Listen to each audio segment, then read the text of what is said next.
I'm Greg. I'm an alcoholic. And congratulations to everybody who celebrated a birthday. Welcome all the newcomers. Um, Everybody taking chips. And I hear in a lot of meetings, and it's for anyone counting days, and I'm like, I've never stopped counting days. Um, I want to thank Louis for asking me to lead. First time here at this meeting, honored to be speaking at a meeting of Alcoholics Anonymous. I learned when I came in that I never said no to an AA request, and I try to practice that. Now I met Louis just recently going to the San Marino Thursday night men's Stag, which is a great meeting, and it just shows me that for me, the safest place in the world is an AA meeting. And it's always been the case. My sobriety date's February 24th, 1987. So I celebrated 35 years a couple months ago, which is great, but what I have is today. What I have is today. And, what it was like, I got sober young, but, I got sober at 27, but I have two younger brothers, one who got sober at 18 and one who got sober at 14. So they got 38, 39 years respectively. And, what it was like for me is that when I came in here, I heard the phrase I was an alcoholic before I ever picked up a drink. I was a people pleaser. I was insecure. I'm the adult child of an alcoholic. My mother was addicted to prescription pills. I grew up in West LA, hip, slick, and cool, upper middle class, Jewish family, looked great on the outside. Mother was a drug addict, overdoses, send me into the neighborhood to get pills for her. I'd hear stories years later that when she picked me up at my friend's place, she'd be caught by my friend's parents rifling through their medicine cabinets.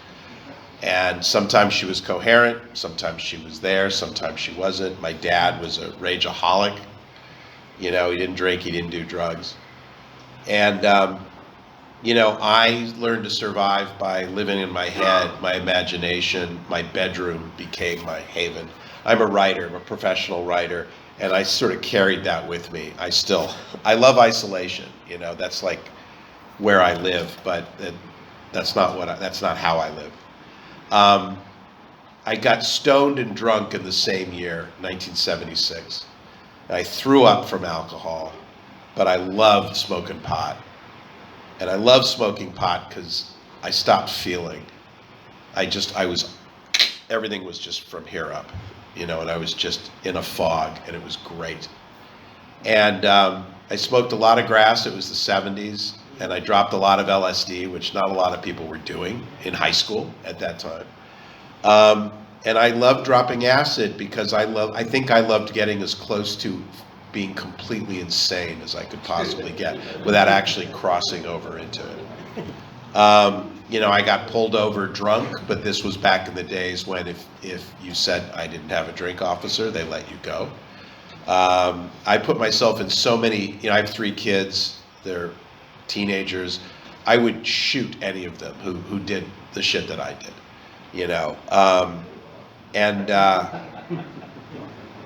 I put myself in all kinds of insane situations. I moved to New York when I was 20 because I wanted to be an actor. That was my passion. That's all I wanted to do. And New York City is where I learned to drink. And New York City is a great town to drink in because there's 2 bars on every street. You don't have to drive anywhere. And I romanticized alcohol because, James Bond drank, and I wanted to be like him. And all my heroes, Peter O'Toole and Oliver Reed and Richard Harris and Richard Burton and John Barrymore and F. Scott Fitzgerald and Ernest Hemingway, all those guys were drunks. And I loved being in bars. But, I didn't drink to take the edge off, and I didn't drink to catch a buzz. I drank to get as close to unconsciousness as I could while still standing up. And along with alcohol came all kinds of bad behavior, drunk dialing women in the middle of the night, cheating on girlfriends, lying, stealing, all that stuff. Um, and my mom got sober when I was 21, and she threw my two brothers into rehab. And my attitude was, well, that's great for you. You're the one that had the problem. As I, drank my eighth Bloody Mary as I was flying from New York to LA for the holidays. Um, I drank because I hated myself. I wasn't smart enough. I wasn't good looking enough. I wasn't tall enough. I wasn't athletic enough. I wasn't successful. I wasn't anything enough. I just wasn't enough. And it wasn't that and sometimes when I drank, I felt like I was kind of cool. But mostly it was just so I didn't have to feel anything. And the last year of my drinking, I was at a theater in Minneapolis. And you do a show and you get off stage, you go down to the theater bar and you just drink all night. And I got fixed up on two blind dates toward the end of my time there, and both women were sober. They were both in the program, and I'm sure they ran screaming from me, And but there was something in the back of my head that, like, it meant something. It clicked. I don't know why. And I moved back to LA when I was 27, and I had $1,300 to my name, and I moved into my dad's house in Venice, and I felt like my life was over. And I'd been searching all through my 20s for the answer. There was there was the time of new age stuff, and all, everyone was in therapy and doing all kinds of spiritual pursuits, and nothing was working for me. I knew there was something wrong. I knew there was something not right inside me, but I never thought it had anything to do with my drinking. And it wasn't until my dad, I was talking to my dad, and I said, yeah, I think I'm moving back to LA because there's more opportunities to work as an actor. And he said, yeah, we thought you were moving back to get sober. And my father and I never talked about my drinking. We never talked about it after that. But there was something about hearing it from him. And, my mom took me to a meeting, Thursday night, 2-speaker meeting, Ohio Street in Westwood. And I had the experience that I've had ever since, which is I walked into a room full of strangers and I heard my story. I heard people sharing about how I was feeling. I read these books and the literature, and I found a vocabulary that described how I felt. Restless, irritable, discontent, uselessness, and self-pity. I would listen to the promises and I would just cling. I wanted that so badly. I was 27 years old. I'd never been incarcerated. I'd never been in a fight. I never lost any jobs. I never crashed any cars. I had a really high bottom. I had a really high bottom. But inside I felt like shit. I had the gift of desperation. I wanted to not keep feeling the way I was feeling. And I have no idea why that first meeting, the obsession to drink and use lifted, but it did. It's never happened with sex. It's never happened with relationships. It's never happened with sugar, with money, with success. But for some reason, I never wanted another drink or another drug after that night. And the only thing I can, point to with that is a higher power. And for me, for a long time, the fellowship of AA was my higher power. So I did, you listen to the guys taking cakes. I mean, you show up. I show up one day at a time. I did what you guys told me to do. I got a sponsor. I took commitments. I went to meetings. I did the steps, and I just kept putting days together. I lived for those chips, And there were people in these meetings, and I think every community where there's AA has these, I call them superstars. It's just people that you see at every meeting. They've got time. They're sponsoring 1 million people. Everybody knows them. They're in the center of the herd. And I wanted what those people had. So, I was going along in sobriety for a long time. I stopped acting. I started writing. And I got married and I moved to Pasadena. I moved from the west side to Pasadena. And my program fell apart because my higher power stopped being God. My higher power became my job.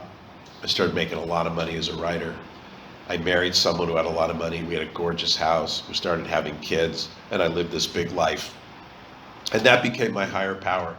And my sponsor moved away, and I stopped going to meetings. And I was on like an 8-year dry drunk. Last 8 years of my marriage, I barely went to meetings. And it was only my ego that kept me from going out. I'll never drink. But I wasn't sober. I was dry. It's a miracle that I didn't drink. And it wasn't until I got divorced in 2010 and I was living on my own again. I had 3 kids. My marriage was over, 14-year marriage. And I was petrified. I was in such terror, and I'm lying in bed in this apartment, and I'm like, what am I gonna do? How am I gonna live?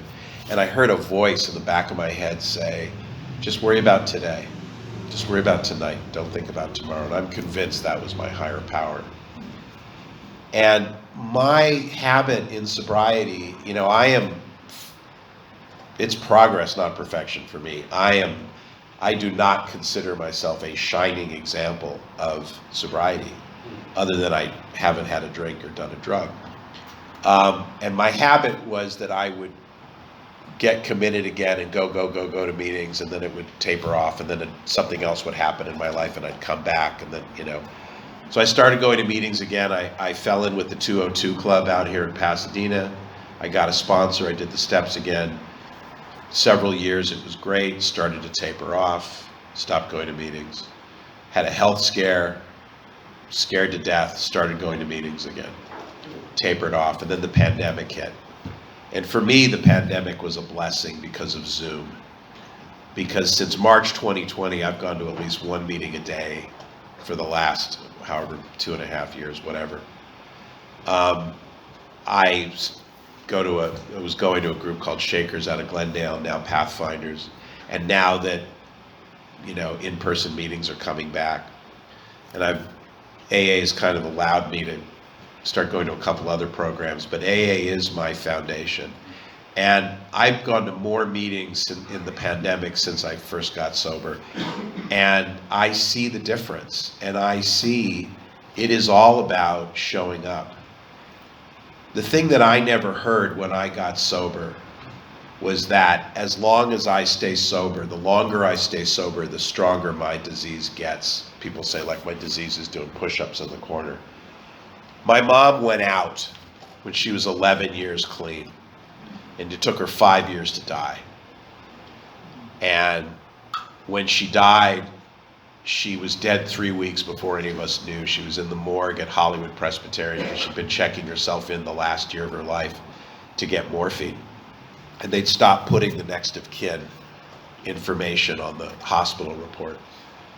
And we cremated her, and she actually left instructions, and we had a lovely ceremony for her on the beach in Venice. All her friends came out, but she'd alienated herself from the program. But I look at it as the last gift she gave me. She showed me this is how we die in our disease, alone, without friends, in some anonymous place. And, my life has never been better. My kids have never seen me drunk. I've been divorced 11 years. I have a great relationship with my ex-wife because I worked this program all through the divorce. I kept my side of the street clean.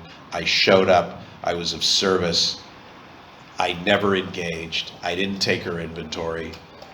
I never threw her under the bus to my kids, literally or figuratively. But I shared about it. I would share about what I was going through, in my divorce every day in a meeting. But I put it in the context of AA, of how it was affecting me and how I was showing up. These last couple of years have been the best years of my sobriety. The thing I was going to say about the disease getting stronger is that when we go out, from what I've seen, you don't reset to your first drink. You pick up where you left off and you accelerate, which is why anybody I know who's gone out has either ended up in jail, suicidal, dead, or just coming back in on their hands and knees. And I just say, there, but for the grace of God, go I. I sit here today in complete humility that all I have is today. And I don't think, regardless of how much time I have, I am not immune to, and it would be something stupid. It would be, I can't find my keys, fuck it, I want a beer. You know, it wouldn't be like I have cancer. So my disease is alive and well. I pray every morning, I pray every night. I go to at least one AA meeting a day. I do a 10-step every night. I reach out, I talk to other fellows, now going to in-person meetings. I work this fucking program as hard as I can because I have to. Because I'm still crazy. I'm still that crazy alcoholic. You know, I'm never gonna graduate from this disease.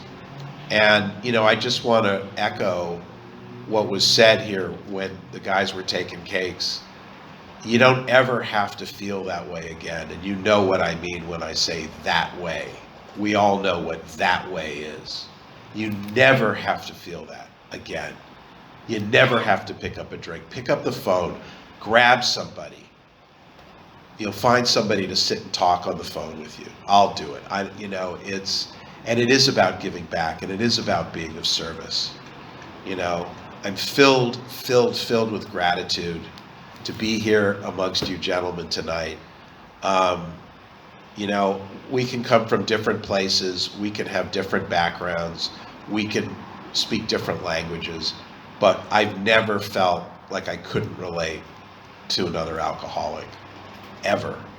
And that's the miracle, because I never felt like I belonged anywhere. But this is my tribe, this is my home, no matter where the meeting is. So, you know, for those who are struggling, keep coming back one day at a time. It works if you work it, and a better life awaits. So thank you for letting me share.